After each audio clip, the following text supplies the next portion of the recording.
Pinagpalang umaga, Kalayaan Kabuhayan.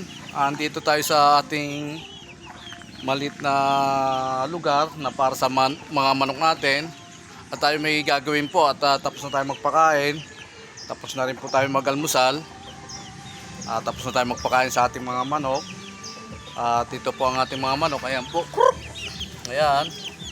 Ayan po. Ayan po ang ating ano. Tapos may panibagong naglilimlim naman po ang ating isang inahin.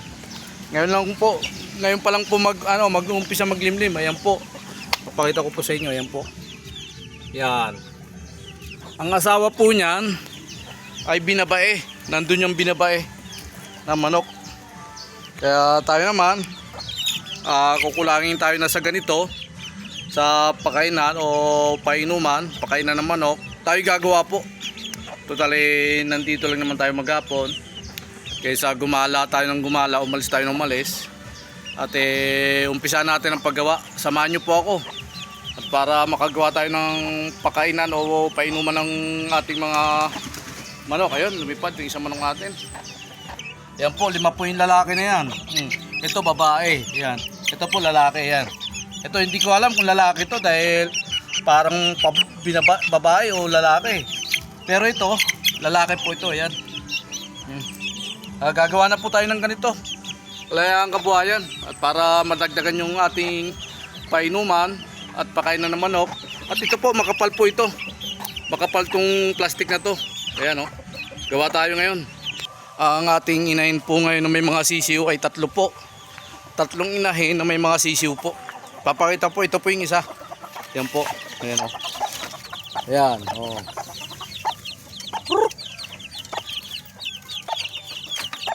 3 po silang may inahin. Tapos meron pa po tayong 2. Papakita ko na rin po sa inyo. Ito po yung bagong baba. Ayan. Bagong baba ang sisiw po yan. Inahin. Ayan. Bali ang sisiw nito ay 7 sisiw. Tapos ito pa po ang ating isa pang inahin. Dahil sabi ko nga po sa inyo, 3 ang ating inahin na puro may mga sisiw. Ito. Ayan. Ang sisiw naman po nito ay 5. Ayan, 5. 5 po ang sisiw niyan. Ayan. Kaya po natin dito nilagay ang ating mga inahin na may sisiw para yung hangin, ang paspas ng hangin, hindi sila magkasakit. Hindi sila magkasakit dahil pader-pader. Kaya dito may harang po sila rito sa harapan.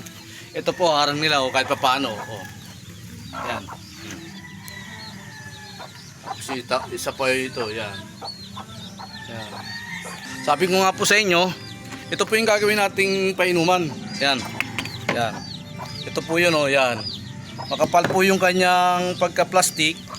Kaya kahit mabagsak man to, hindi mababasag. Ayun, lalagariin natin to para gawing painuman ng ating mga alagang manok. Makulimlim pa rito sa aming lugar, sa silang, at umaambon-ambon pa po. Kayong mga damit na aming nilaban ni Commander, ni Mrs., hindi pa rin mailabas dahil pag nilabas mo, mababasa. Ito pa po. Ayan, dami pa po yung sinampay.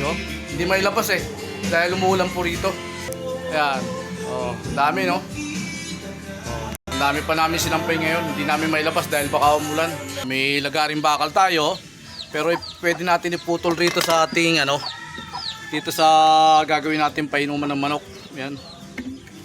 Siyempre, may reserba po tayong lagaring bakal para pag hindi na pwede itong isa, yung talim na to, yun ay kakapit natin. At samahan nyo ako, gagawa na po ako hanggat nandito tayo sa bahay natin at wala naman tayong gagawin maghapon. Ito ang pagtutunan ko ng oras para sa aking mga alagang manok naman.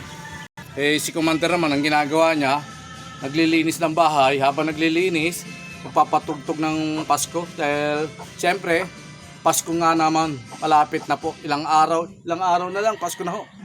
Kaya maligayang Pasko. Sana ang dumating lahat sa ating mga mamamayang Pilipino. Gagamitan natin ng metro para yung laki nito, yung taas, at susukatin natin. Ayan po. 3 3 po. Tapos dito 3. At ating guguhitan. Yan, tatandaan natin kung ilan po yung magagawa nito. 2, 3, 4, 5, 7. 7 pong ganito ang magagawa natin dito. 7 ganyan na painuman o pakainan ng manok ang magagawa natin dito. Kaya nagkariyan na natin.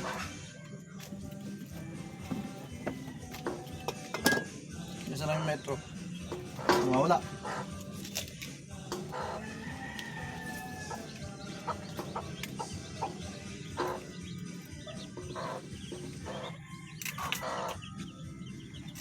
Yan, wala.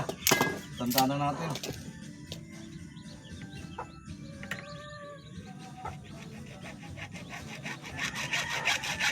Mahirap yung magputol nito dahil makapal. Tapos siyempre lalagyan pa na natin to ng simento. Sisimentohan pa ho natin to. Dahil yung ating mga inahin, maraming mga sisiw. Hindi natin alam kung gaano ilan ang magiging lalaki dyan. Sa nagmamanok kasi lalaki ang hinahanap dahil para maibenta, mailaban. Ito lang, matagal talaga gagawin to dahil talaga rin talaga. Ayan po yung aking alaga dito. Oh, ayan na yung si Whitey ko. Oh, nagbabantay ito sa manuka namin, sa mga manok ko. Kabahay namin, ito nagbabantay ito. Pag alam niya may tao, tumatahol. Pero sabi ko sa kanya, huwag siya mangangagat. No? Diyan, dalawa-dalawa tali oh. Pinalpasan ko. Sige, tutuloy itong ginagawa ko. Let's take it.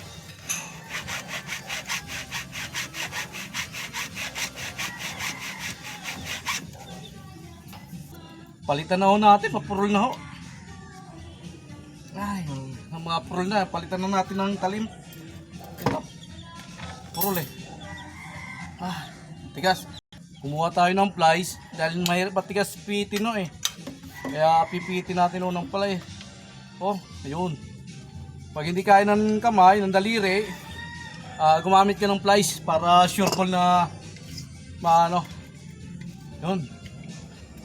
Kakapit na natin to.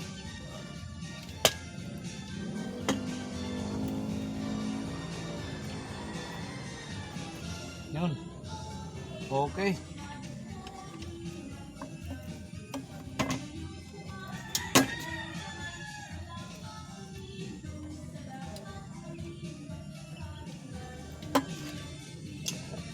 Tigas eh. Nagkinalawang na kasi. Kaya medyo matigas po pitin.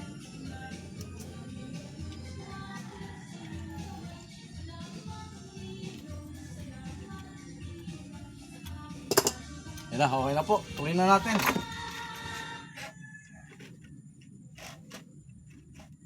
Sobrang. Tapos na ito.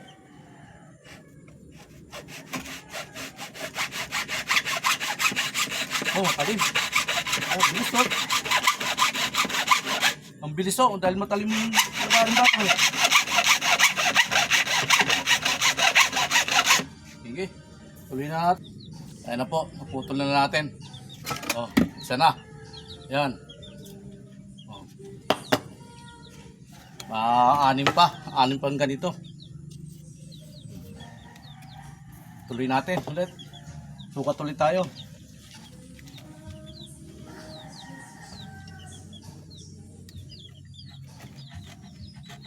Okay. Pinagpalang umaga. Layang kabayan. Let's go.